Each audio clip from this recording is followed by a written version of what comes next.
आदाब, नमस्कार। आप देख रहे हैं INN चैनल। मैं हूं शेख अहमद अली। इस न्यूज़ बुलेटिन में आइए नज़र डालते हैं दिन भर की बड़ी खबरों पर।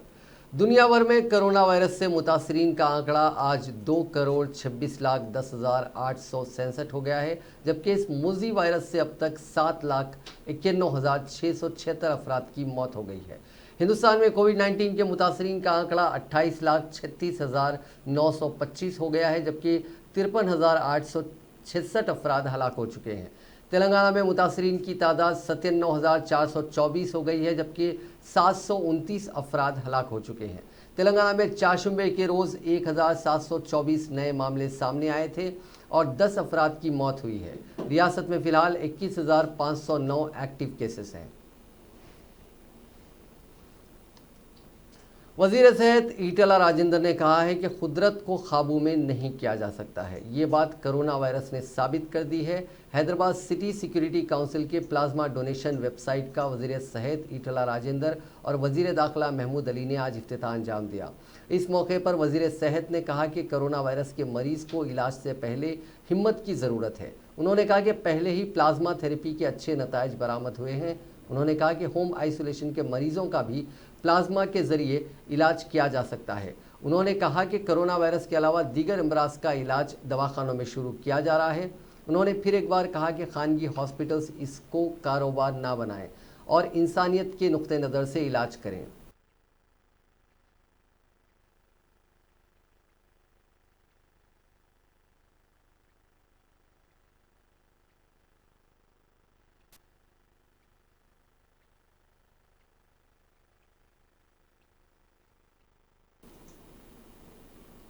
इस मौके पर वज़ीर दाखिला ने कहा कि प्लाज्मा का अतिया देने वाले एक इंसानी जान को बचाते हैं। उन्होंने कहा कि इंतहाई नाजुक हालत में हॉस्पिटल से रुजू होने वालों का फ़ौरन इलाज किया जाए। उन्होंने कहा कि ज़्यादातर अमवात मर्ज से नहीं बल्कि खौफ से हो रही हैं। वज़ीर दाखिला ने आवाम से सफाई का ख्याल रखने की अपील की है। చాలా పత్రికలు ఎలక్ట్రానిక్ మీడియాలో ఇట్లాంటివి కనుక ఇండియాలో వస్తే ఎట్లా ఉంటుంది అని చెప్పి ఊహాగానాలు వచ్చినాయి. ఇది చైనా కాబట్టి ట్యాకిల్ చేయగలుగుతుంది, చైనా కాబట్టి దీన్ని నిర్మూలించగలుగుతుంది, పేద దేశాలు ఎట్లా అనేటువంటి చర్చ జరిగింది. కానీ ఇప్పుడు అనిపిస్తుంది ఎక్కడ ఎవరు దిక్కు లేకపోతే దేవుడే దిక్కు అన్నట్టుగా మనకు ఆ దిక్కు దొరికింది. దీనికి నేను గత 6 నెలలుగా క్లీన్గా అబ్జర్వ్ చేస్తా ఉన్నాను. నాకు పెద్ద నేను డాక్టర్ కాకపోవచ్చు కానీ దీన్ని నడిపే క్యాప్టెన్ కాబట్టి చాలా క్లీన్గా అబ్జర్వ్ చేస్తా ఉన్నా. అమెరికా లాంటి దేశం అనేక విషయాల్లో విలువలాడుతూ ఉంటే నిజంగా మన గడప కూడా దట్టినప్పుడు మనం ఎట్లా ఉండాలి అని చెప్పి చర్చ జరుగుతూ ఉంది. మొత్తానికి మొట్టమొదటి పేషెంట్ ఫ్రమ్ ఇటలీ మన రాష్ట్రంలో అడుగుపెట్టిండు. మా ముఖ్యమంత్రి గారు తక్షణమే 2వ తారీఖు నాడు పేషెంట్ वज़ीर सेहत ईटला राजेंद्र ने महकमे सेहत के अहदेदारों को हिदायत दी है कि वो मौसमी अमराज के इलाज के लिए मौसर इक़दाम करें। इस सिलसिले में अहदेदारों के साथ आज उन्होंने इजलास मुनक़िद किया। वज़ीर सेहत ने कहा कि मौसमी अमराज पर काबू पाने के लिए महकमे सेहत, पंचायत राज, बल्दिया और कबायली बहबूद के महकमे के साथ तालमेल करते हुए काम किया जाए। उन्होंने कहा कि इन तीनों महकमों के साथ एक इजलास तलब किया जाएगा। उन्होंने कहा कि मौसमी अमराज से निपटने के लिए मनसूबाबंदी के साथ काम करें। तमाम इब्तदाई तिब्बी मराकज़ के औकात में तोसी करने की उन्होंने हिदायत दी। दोपहर 12 बजे से शाम 4 बजे तक सभी आउट पेशेंट ब्लॉक्स काम करेंगे। अजीम शाम के औकात में क्लिनिक्स खोलने का भी फैसला किया गया। कबायली इलाकों में खुसूसी तवज्जो दी जाएगी। उन्होंने कहा कि पानी के ज़रिए टाइफाइड और काली खांसी और फ्लू का मर्ज फैल सकता है। आवाम को इसके बारे में शऊर बेदारी करें। मलेरिया, चिकनगुनिया, स्वाइन फ्लू जैसे अमराज GHMC और दीगर अजला में ज़्यादा असरअंदाज होते हैं, लिहाजा आवाम में इसको लेकर शऊर बेदारी करें।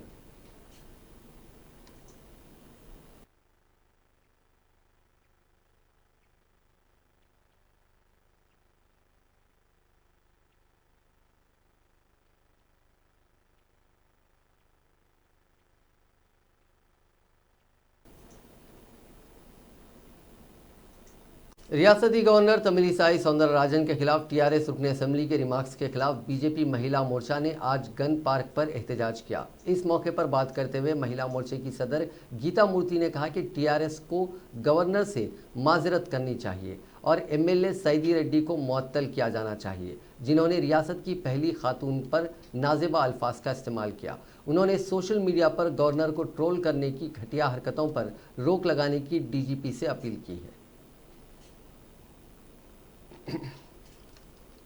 अजीमतर बल्दिया हैदराबाद के मेयर राम मोहन ने कहा है कि स्वच्छ सर्वेक्षण में जीएचएमसी को 23वां मकाम हासिल हुआ है। मीडिया से बात करते हुए उन्होंने कहा कि गुज़िश्ता साल जीएचएमसी को 35वां रैंक हासिल हुआ था।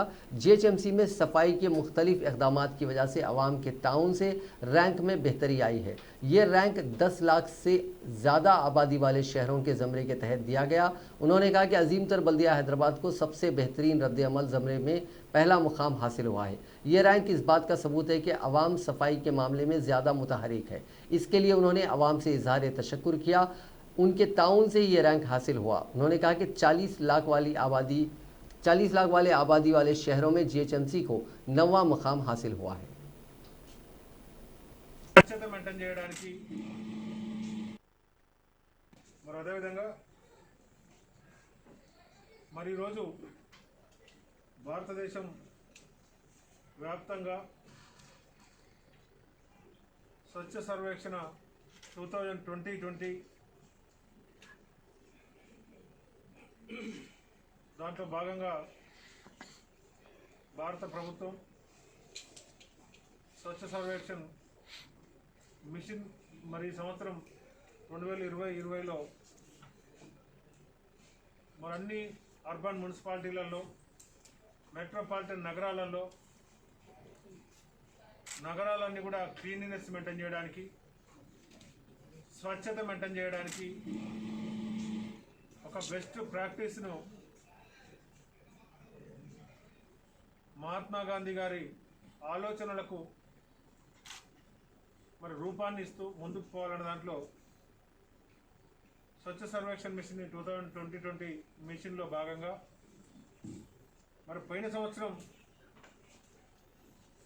మనకు స్వచ్ఛ సర్వేక్షణలో ఓవరాల్గా శానిటేషన్ ఇంప్రూవ్మెంట్లో 35వ ర్యాంక్ ఉండేది.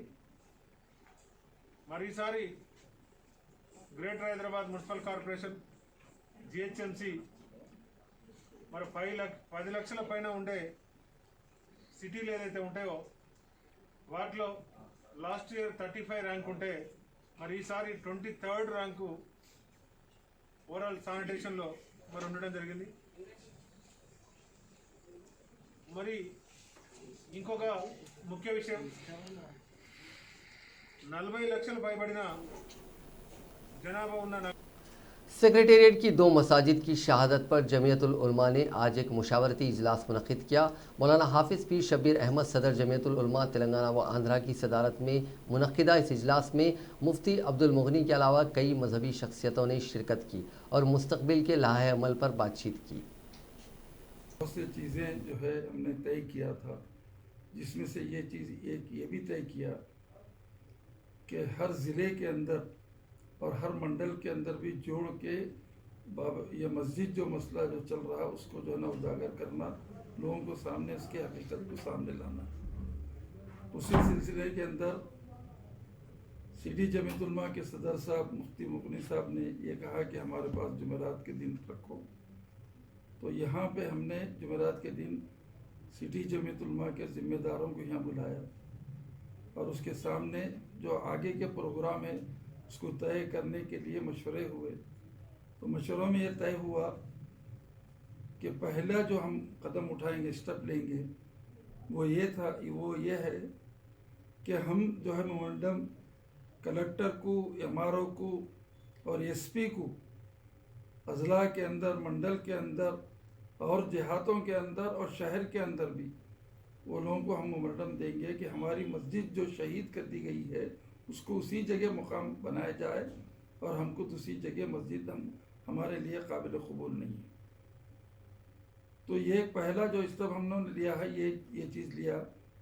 और उसके बाद एक बात ये हुआ कि जो है ना एमएलए है, एमपी है, तेलंगाना और आंध्र में शदीद बारिश की वजह से ज़खायर आब लबरेज हो चुके हैं और मुख्तलिफ डैम्स के दरवाजे खोले गए हैं। कन्नरसानी डैम के गेट खोल दिए गए हैं। श्रीशैलम डैम के 5 गेट्स खोल दिए गए हैं। पांचों गेट को 10 फीट तक खोलते हुए नागार्जुना सागर को पानी छोड़ा जा रहा है। श्रीशैलम का इनफ्लो 4,29,507 क्यूजिक्स है। आउटफ्लो 1,99,938 क्यूजिक्स है। इस डैम की सतह आब 885 फीट है। मौजूदा सतह आब 883.30 फीट है। पानी के जखीरे की गुंजाइश 807 टीएमसी है। अब 206 टीएमसी पानी मौजूद है। श्रीशैलम डैम के राइट और लेफ्ट कैनाल में बरकी प्रोजेक्ट्स में बरकी पैदावार हो रही है।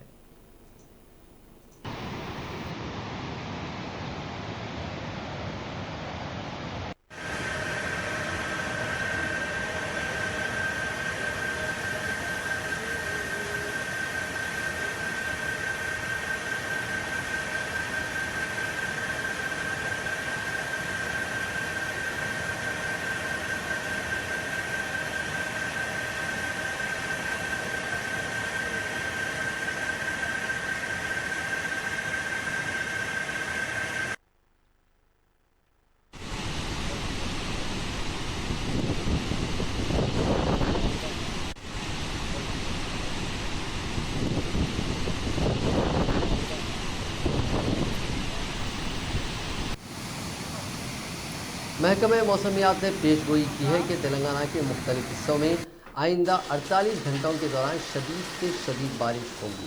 उसने अपने बुलेटिन में कहा कि आदिलाबाद, निर्मल, मंचिर्याल, कोमरम भीम, आसिफाबाद, निज़ामाबाद, करीमनगर, राजन्ना सिरसिला, महबूबाबाद, मुलुग, जयशंकर, भोपालपल्ली, वरंगल अर्बन, वरंगल रूरल, भद्रादरी, कोत्तगुडम और खम्मम में आइंदा 48 घंटों के दौरान शदीद से शदीद बारिश का इम्कान है। उसने तेलंगाना में बाज़ मकामात पर गरज और चमक की भी पेशगोई की है।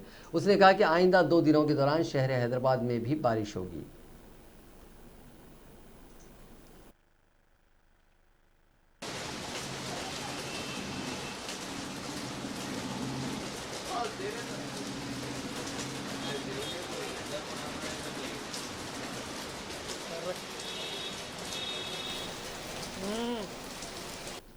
रियासती वजीर सत्यवती राठौर ने ज़िला महबूबाबाद के कलेक्ट्रेट में मुनक़िदा इजलास में हालिया मूसलाधार तूफ़ानी बारिश से हुई तबाहकारियों का जायज़ा लिया।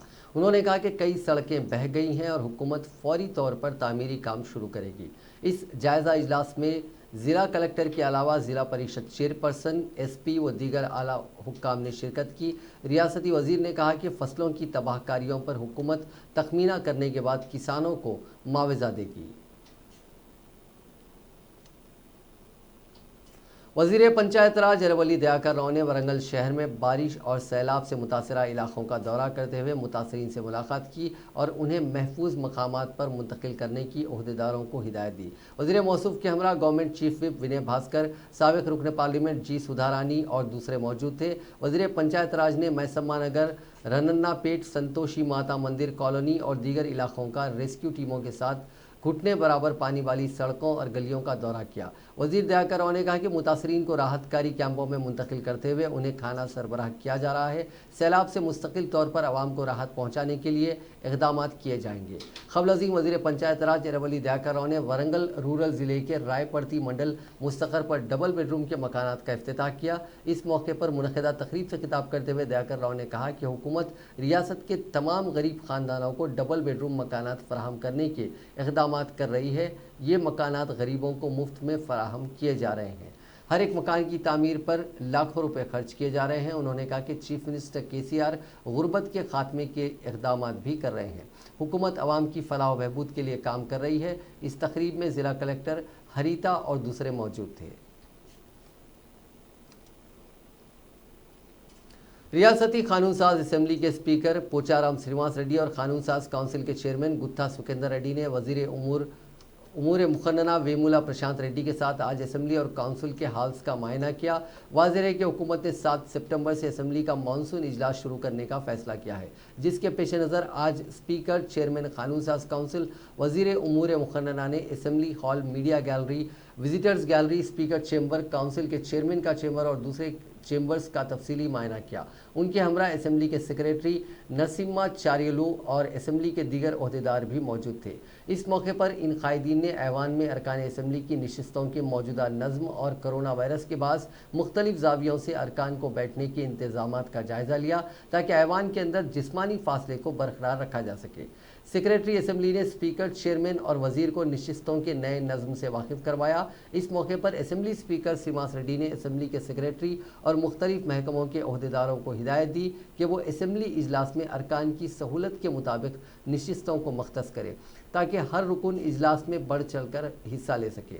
उन्होंने अरकान असेंबली के नशिस्तों के अलाटमेंट के कामों को 1 सितंबर तक मुकम्मल कर लेने की हिदायत दी। ऐवान में बैठने वाले अरकान को वायरस से बचाने के लिए नशिस्तों के दरमियान समाजी फासले को बरकरार रखा जाए। ओहदेदारों ने स्पीकर, चेयरमैन और वज़ीर मौसूफ को बताया कि असेंबली इजलास में शिरकत करने वाले अरकान और दीगर अफराद बशमुल ओहदेदारों में कोरोना के अलामात का पता चलाने के लिए असेंबली और काउंसिल के अंदर और बाहर असरी आलात नस्ब किए जाएंगे। उन्होंने इन आलात की कारकर्दगी का जायज़ा लिया। ओहदेदारों ने इन आलात की कारकर्दगी से स्पीकर और दूसरों को वाकिफ करवाया। स्पीकर ने कहा कि असेंबली का ये इजलास कोरोना वायरस की वबा के दौरान मुनक़िद हो रहा है, इसीलिए तमाम एहतियाती इक़दाम करने की ज़रूरत है और साथ ही इजलास में शिरकत करने वाले कानून साज असेंबली और काउंसिल के मेंबरों की हिफाजत को भी यकीनी बनाएं। श्रीनिवास रेड्डी ने ओहदेदारों और मीडिया के नुमाइंदों से भी इन हालात में ताउन की ख्वाहिश की।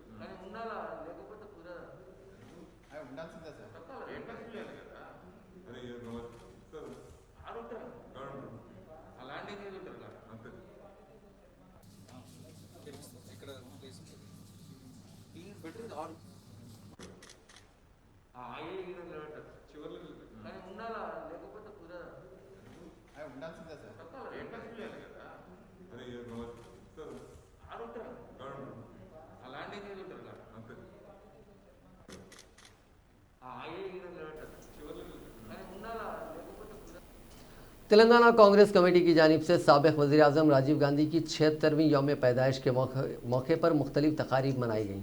पार्टी के दफ्तर गांधी भवन में राजीव गांधी के पोर्ट्रेट पर फूल निछावर करते हुए खिराज अकीदत पेश किया गया। सोमाजीगुड़े में राजीव गांधी के मुजस्समे पर फूल माला चढ़ाई गई। इस मौके पर पीसीसी सदर उत्तम कुमार रेड्डी, सीएलपी लीडर भट्टी विक्रमार्का, कांग्रेस कायदीन जाना रेड्डी, जग्गा रेड्डी, वी हनुमंतराव, पोन्नला लक्ष्मయ్య, संपत कुमार, मल्लू रवि, उज़मा शाकिर, फेरोज़ खान और दूसरे मौजूद थे। गांधी भवन में मुनक़िदा तकरीब से खिताब करते हुए पीसीसी सदर उत्तम कुमार रेड्डी ने कहा कि 40 साल की कम उम्री में राजीव गांधी ने वज़ीर-ए-आज़म का ओहदा संभाल कर दुनिया को हैरत में डाल दिया। गैर मुतवक्को हालात में राजीव गांधी ने वज़ीर-ए-आज़म का ओहदा संभाला था। राजीव गांधी ने मुल्क की हुक्मरानी पर अपने मुनफरिद नुफूज़ छोड़े हैं। राजीव गांधी वो कायद हैं जिन्होंने 18 साल की उम्र में नौजवानों को कौमी तामीर में शामिल करने के लिए वोट डालने का हक़ दिया था। मुल्क की तरक्की के लिए साइंस और टेक्नोलॉजी की अहमियत को तस्लीम करते हुए उसे फ़रोग़ दिया। पंचायत राज निज़ाम को मजबूत बनाने के लिए 72वें आइनी तरमीम की। राजीव गांधी और उनके ख़ानदान ने इस मुल्क के लिए बहुत कुर्बानियाँ दी। राजीव गांधी ने मुल्क की सालमियत के लिए अपनी जान का नजराना पेश किया। मोदी हुकूमत नेहरू ख़ानदान की तरफ से इस मुल्क को दी गई खिदमत को नज़रअंदाज करने की कोशिश कर रही है। उन्होंने कहा कि वज़ीर दाखिला अमित शाह ने कश्मीर मसले पर पंडित नेहरू को तनकीद का निशाना बनाया। उत्तम कुमार रेड्डी ने कहा कि हम सब राजीव गांधी के नक्शे कदम पर चलते हुए आइंदा जीएचएमसी, वरंगल और खम्मम म्यूनसिपल इंतखाबात में अच्छे नतायज हासिल करेंगे।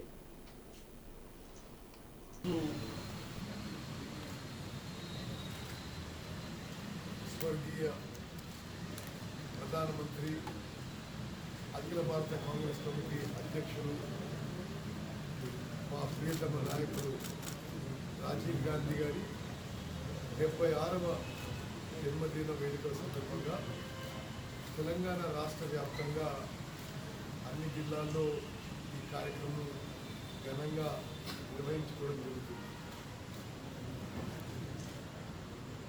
ఇందిరా గాంధీ గారి కొడుకు, జవహర్ లాల్ నెహ్రూ గారి మనవడు కొన్ని ప్రత్యేక పరిస్థితుల్లో వారు 40 ఏళ్ల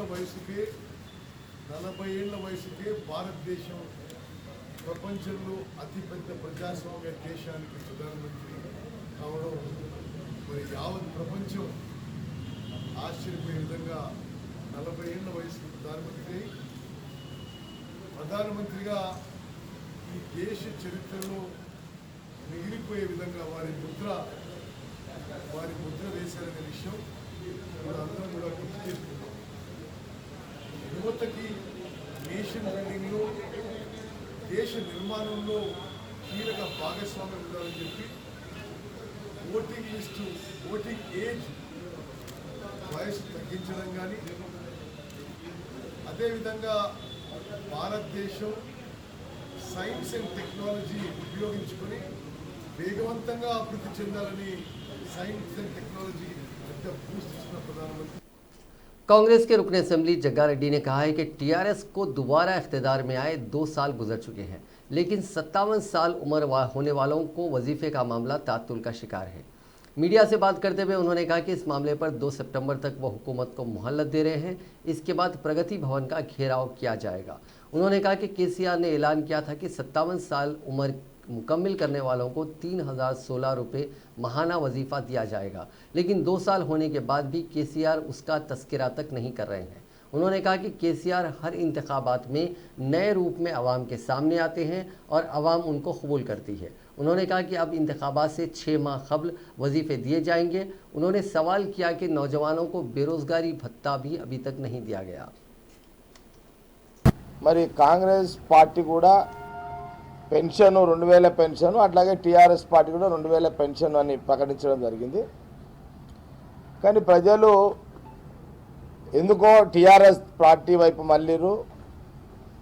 వాళ్ళందరూ కూడా టీఆర్ఎస్కి ఓటేసి ప్రభుత్వాన్ని అవకాశం ఇచ్చారు. వయసు మళ్ళిన పెన్షన్దారులందరూ కూడా, పెన్షన్దారులు అర్హులు ఉన్న వాళ్ళందరూ కూడా టీఆర్ఎస్ పార్టీకి అనుకూలంగా ఓటేసి 2014 ఎన్నికల్లో చేయడం జరిగింది. వాళ్ళు 2000 రూపాయలు వాళ్ళు పెన్షన్ ఇవ్వడం జరిగింది. మేము ప్రభుత్వం వచ్చినా మేము కూడా 2000 రూపాయల పెన్షన్ ఇచ్చేవాళ్ళం. కానీ ఇక్కడ తేడా ఎక్కడంటే కాంగ్రెస్ ప్రభుత్వం ఉన్నన్ని 10 ఏళ్ల కాలంలో बीजेपी के रियासती सदर व रुकन पार्लियामेंट करीमनगर बंडी संजय ने आज टीआरएस हुकूमत को इंतबाह दिया है कि त्योहारों पर पाबंदी लगाने पर हिंदू समाज खामोश नहीं रहेगा। मीडिया से बातचीत करते हुए बंडी संजय ने कहा कि टीआरएस हुकूमत मजलिस के हाथों खिलौना बनकर रह गई है। उन्होंने हुकूमत से मुतालबा किया कि वो गणेश त्यौहार पर आयद पाबंदी को ख़त्म कर दे, बसूरत दीगर तमाम हिंदू जेल जाने के लिए तैयार हैं। पुरअमन माहौल में त्यौहार मुनक़िद करने से आवाम को महरूम कर दिया जा रहा है। बीजेपी सदर ने कहा कि रमज़ान ईद में बिरयानी, काजू और पिस्ता तकसीम करने वाली हुकूमत गणेश त्यौहार पर पाबंदी आयद कर रही है, जो शर्म की बात है। उन्होंने कहा कि कोरोना वायरस की वबा के नाम पर गणेश त्यौहार को घरों में मनाने की हिदायत देना हुकूमत की नाअहली का सबूत है। हुकूमत कोरोना पर काबू पाने में नाकाम हो गई है। महकमे जंगलात के अहदेदारों ने श्रीराम सागर प्रोजेक्ट के ठहरे हुए पानी में महसूस 6 हिरणों को बाजियाब कर लिया। नंदीपेट मंडल के एसआरएसपी बैक वाटर्स के घास से भरे इलाके में अलग अलग मुकाम पर ये हिरन फंस गए थे। निज़ामाबाद ज़िले में भारी बारिश की वजह से श्रीराम सागर प्रोजेक्ट में काफ़ी पानी आ गया था। पानी की सतह के बढ़ जाने से हिरन बीच में फंस गए। इस इलाके में कसीर तादाद में हिरन पाए जाते हैं। मकामी अवाम ने देखा कि अगर इन हिरनों को नहीं बचाया गया तो वो पानी में डूब जाएंगे। चुनाचे इन लोगों ने महकमे जंगलात के अहदेदारों को इसकी इतला दी। अहदेदारों ने खतरा मोल लेते हुए मकामी माहीगीरों की मदद से हिरनों को बचा लिया। महकमे जंगलात के डिप्टी रेंज ऑफिसर के सुधाकर ने बताया कि श्रीराम सागर में पानी की भारी मकदार में आ जाने से हिरन फंस गए थे। उन्होंने इस मौके पर माहीगीरों का शुक्रिया अदा किया, जिन्होंने फंसे हुए हिरनों को बचाने में मदद की।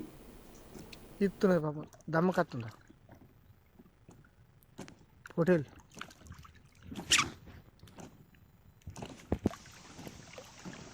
ఇగో ఎంత దగ్గర ఉన్నాయో దగ్గర అయ్యో పాపం దమ్ము కత్తుంది.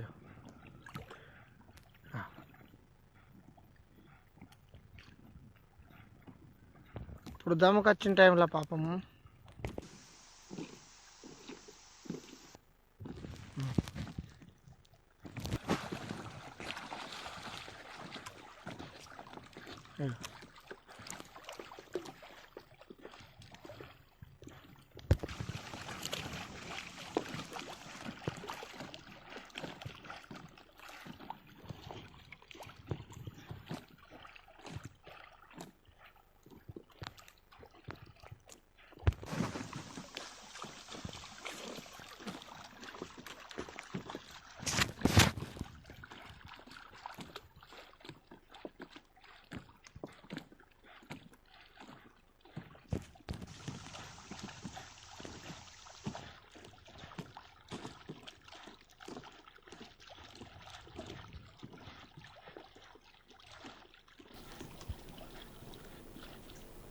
तिरुपति में आज एक चीते ने रिहायशियों में खौफ और हुरास की लहर दौड़ा दी। आधी रात को एक चीता एक गली में दाखिल हुआ और एक कुत्ते को मुंह में दबोचकर दीवार फाड़ने की कोशिश कर गया। कुत्ता जान बचाकर भागने में कामयाब हो गया, जबकि चीता वहीं गिर गया। इस वाक़े को नागराज नामी शख्स ने देखा और खौफ के मारे घर में घुसकर दरवाज़ा लगा लिया। सुबह में चीते ने जू के करीब एक मोटरसाइकिल सवार का पीछा किया और इस पर हमला कर दिया, जिससे मोटरसाइकिल सवार मामूली तौर पर जख्मी हो गया। मकामी अवाम की इत्तला देने पर महकमे जंगलात के अहदेदार वहां पहुंचे और चीते को तलाश कर रहे हैं, जो कहीं छुप गया है। आम लोगों में उनके इलाके में चीते की मौजूदगी से खौफ व हरास का माहौल देखा जा रहा है।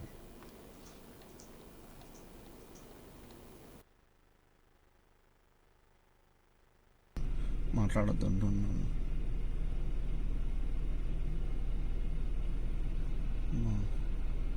గుండెలు జల్లు అంటారా ఎంత బాగుంటుందో చూడలేదు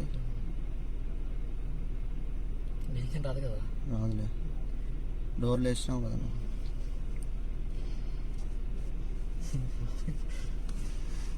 ఫస్ట్ టైం చూసాను ఆయన కూడా అసలు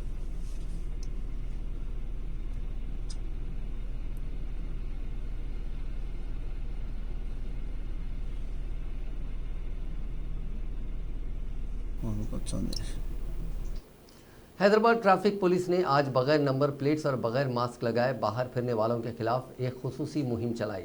हैदराबाद के टोली चौकी इलाके में ये मुहिम चलाई गई। सही नंबर प्लेट ना होने पर 200 रुपये और ड्राइविंग लाइसेंस ना होने पर 500 रुपये चालान किया गया, जबकि बिना मास्क के घूमने पर 1000 रुपये चालान वसूल किया गया।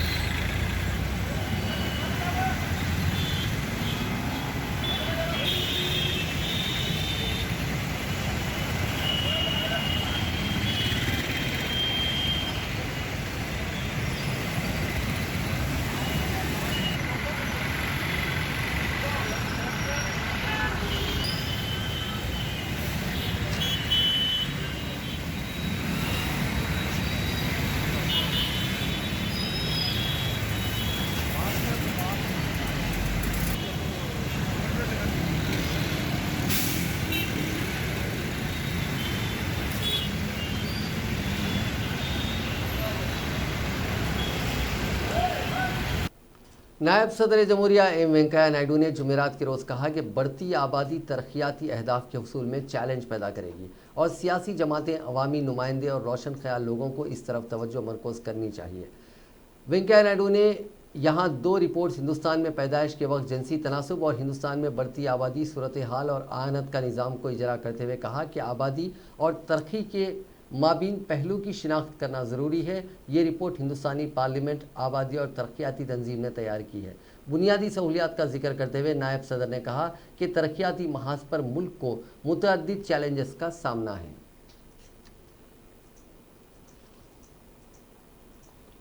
That speaks of the imbalance in the number of females and males in the population. Elderly population in India, status and support systems. These are the 2 topics.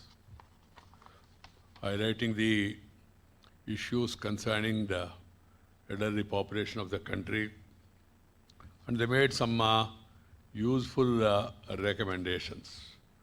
Both are very important topics.